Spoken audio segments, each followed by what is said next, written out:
Hi, my name is Danielle Owens, and I am the broker and owner of Keyrenter St. Charles Property Management.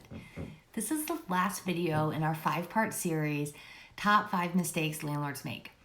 Let's talk about move-ins and move-outs.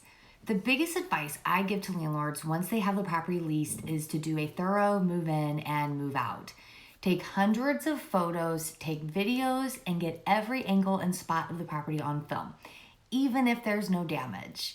Make sure the walkthrough is date and time stamped, and keep a file of the photos, video, and written report for the duration of the lease and then even afterward.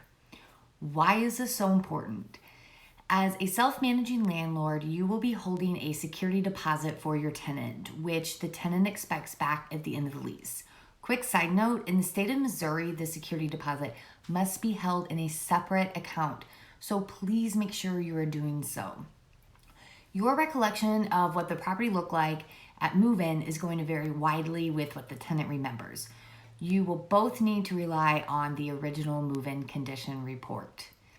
It's also extremely important to conduct a thorough move-out walkthrough at the end of the lease.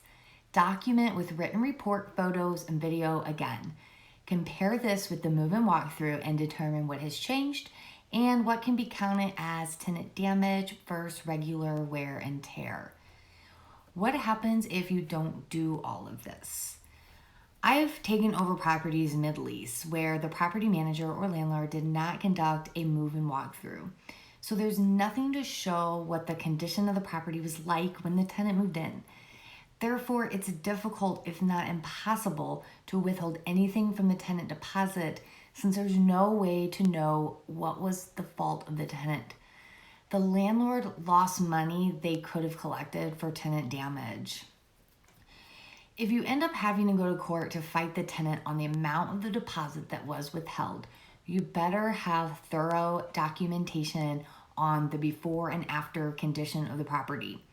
Without this, the judge can't make a ruling in your favor. And in the state of Missouri, if the tenant fights you on what you withheld from the security deposit and they win, they're entitled to twice the amount that you withheld. So no matter what, please make sure you thoroughly document your move-in and move-outs, and be sure to save a copy of all your photos, videos, and reports.